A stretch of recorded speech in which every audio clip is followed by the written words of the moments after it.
When people say, oh, it's just gossip, they don't understand how this whole thing actually started, because it didn't begin with some wild conspiracy theory or a dramatic headline screaming scandal. It started with people simply looking, really looking, staring at photos and feeling that uncomfortable itch in their gut that says something about this isn't right. To tell the truth, I spoke to very few friends of Meghan because she put a fatwa on anyone talking to me.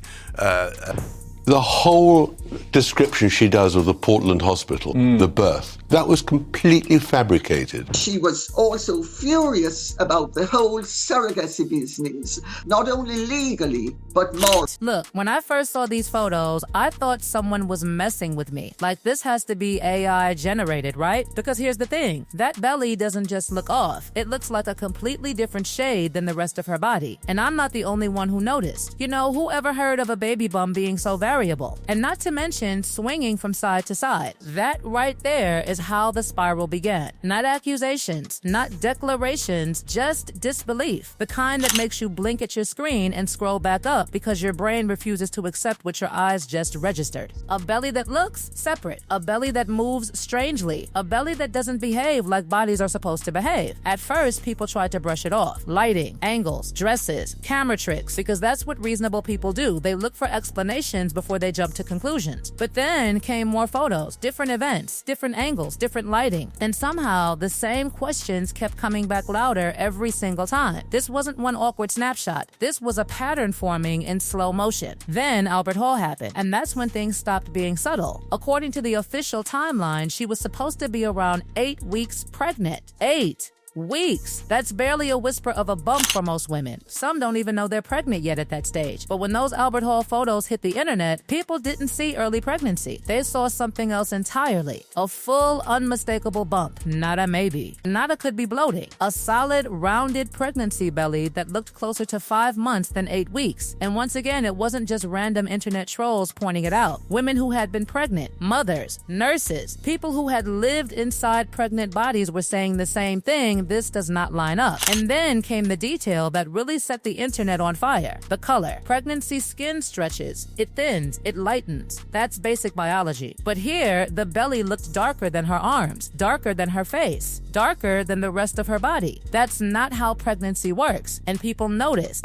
Whoever heard of a baby bump being so variable, and not to mention swinging from side to side? It doesn't make sense. Folks began examining every detail, comparing them side by side with other shots from the same event. And once people noticed it, they couldn't unsee it. Zoomed in comparisons flooded social media. Screenshots circled and highlighted. The same question repeated again and again. How? Some tried to explain it away as bronzer, makeup, shadows. But then more photos surfaced, and the difference stayed. Different lighting, different angles, same odd contrast. And when people who had carried babies themselves said they'd never seen anything like that, curiosity turned into obsession. Then came the medical choices. No traditional royal hospital, no standard royal medical team. On their own, those decisions could be framed as personal preference, privacy, independence, breaking tradition, fine. But stacked on top of everything else, it didn't feel like a simple choice anymore. It felt like another piece of a puzzle that refused to come together cleanly. And then there was the birth itself, or rather the confusion around it. Nobody could pin down the timeline. Announcements didn't follow protocol, details were vague, dates felt slippery. Something as straightforward as when was the baby born somehow didn't have a clear, consistent answer. And that's not normal in royal life, where everything is timestamped, documented, and carefully controlled. Why is the belly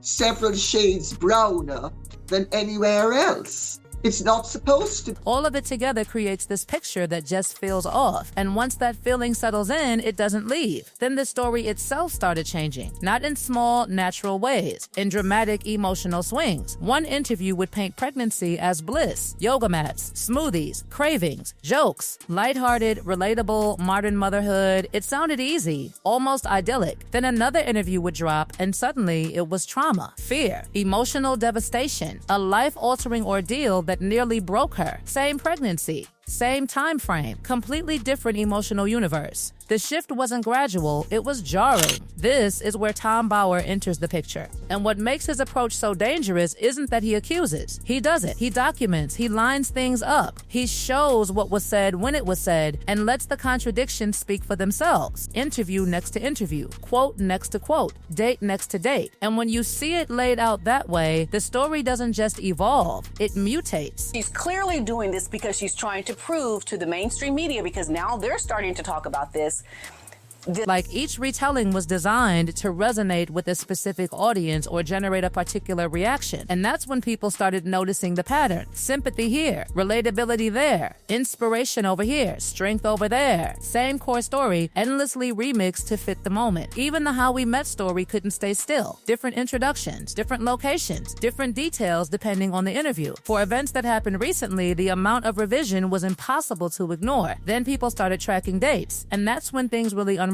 Pregnancy follows biology. You can't bend it. You can't remix it. There are milestones, physical realities, and yet the timeline kept shifting. Early pregnancy symptoms described during periods when she should have been far along. Nesting stories told when official calendars didn't align. Weeks, sometimes months of discrepancy. Online, people became detectives. Timelines were built. Photos matched with dates. Quotes pinned to calendars. And the math refused to work. Pregnancy isn't subjective. You can't be first trimester and third trimester at the same time. Then came the hospital stories. First version, calm, almost glamorous. Fast food jokes, casual vibes, like a birth that was intense but manageable. Then later, danger, emergency, medical trauma, barely surviving, same birth, same baby, opposite narratives, and then the claim that stopped doctors cold, leaving the hospital within an hour after a high-risk delivery with epidurals involved. That's not just unusual, that's medically implausible. Epidurals require monitoring, nerve checks, stability assessments. No doctor signs off on that kind of exit, period. Then there was the weight claim. 65 pounds gained during pregnancy. That's significant. Bodies change everywhere with that kind of gain. Face, arms, legs, balance, mobility. Yet somehow, in photos and videos, none of that showed. Just the belly. And not just that, movement, heels, crouching, quick steps, fluid motion. Anyone who's been heavily pregnant knows how unrealistic that looks. Balance shifts, gravity pulls. Your body simply doesn't move that way. Then the emotional narrative kept reshaping itself again.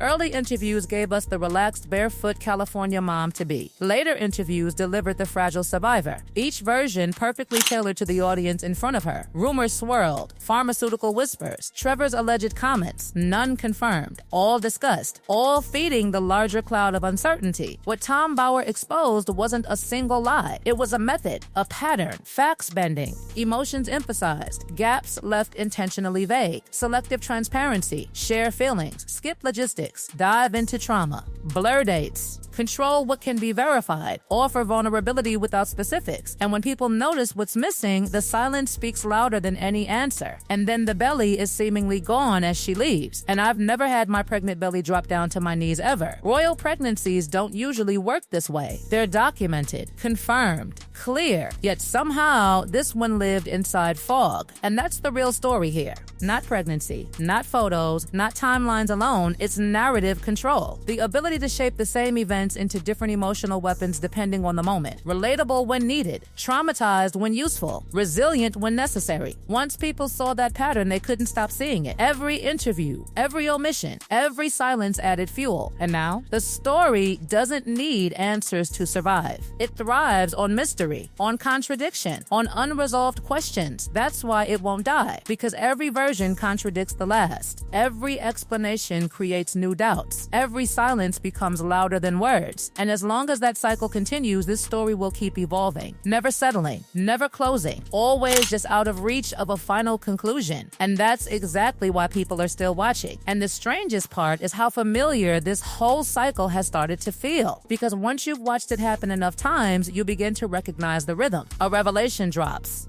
People react, questions explode, then silence, or a carefully worded appearance that somehow manages to say a lot emotionally while answering almost nothing factually. And just like that, the conversation resets, louder than before. What really keeps people hooked isn't just suspicion, it's the feeling of being nudged, like the audience is being led right up to the edge of an answer, only to have it pulled away at the last second. Every time someone thinks, okay, maybe now we'll get clarity, the narrative slips sideways again. Not forward, sideways, into feelings, into symbolism, into meaning, away from dates, logistics, and simple explanations. And people notice that contrast instinctively. Humans are wired for stories, yes, but we're also wired to detect when something doesn't add up, when emotion is overflowing but structure is missing, when vulnerability is offered generously, yet basic facts remain strangely elusive. That imbalance makes the brain itch. It creates discomfort, and discomfort demands resolution. But here's the twist. Resolution never comes. Instead, what arrives is another version, another emotional frame, another subtle reframing of the same moments we've already heard about, just dressed differently. One time it's empowerment, another time it's survival, another time it's normalcy. Each version feels sincere on its own, but when you stack them together, they don't align. They overlap in ways that shouldn't be possible if they were all describing the same lived reality.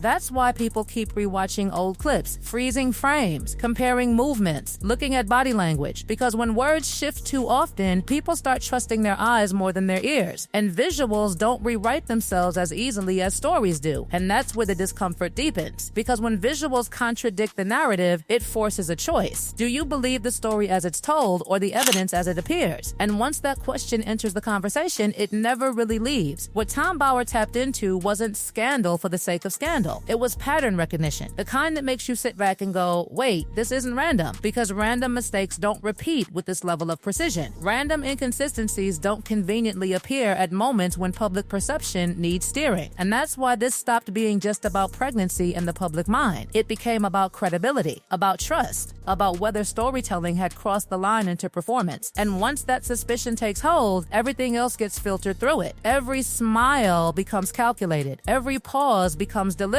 Every omission becomes meaningful. Even supporters find themselves quietly justifying things they wouldn't normally need to justify. Everyone's pregnancy is different. True. Trauma can change how you remember things. Also true. Privacy matters. Absolutely. But when those explanations are used again and again to patch over structural inconsistencies, they start sounding less like answers and more like shields. And critics don't need to prove anything definitive to stay engaged. They just need the questions to remain unanswered. Because unanswered questions are oxygen in the internet age. They don't suffocate a story. They keep it alive. What's fascinating is how silence now carries more weight than speech. Every time a direct clarification could put speculation to rest but doesn't arrive, the gap widens. And into that gap pours imagination, theory, analysis, and obsession. Not because people are cruel, but because ambiguity invites interpretation. The irony is that absolute clarity would probably end the conversation overnight, but ambiguity stretches it indefinitely. It keeps people guessing, keeps channels uploading, keeps threads alive, keeps debates burning. And whether intentional or instinctive, that ambiguity has become the defining feature of this entire saga. So now, years later, people aren't really asking what happened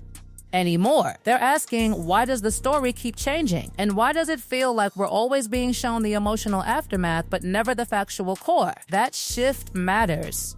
Because once the audience stops chasing answers and starts questioning intent, the conversation moves into a completely different territory. One where trust is the currency and perception is everything. And that's where this story currently lives. Suspended, unresolved, constantly reshaped, feeding itself on curiosity and contradiction. No final reveal, no clean ending, just an ever-evolving narrative that refuses to settle into one solid truth. And as long as it stays that way, people will keep watching, keep dissecting, keep arguing. Because uncertainty, once introduced, is almost impossible to erase. It lingers, it echoes, and it keeps the spotlight burning long after the moment should have passed.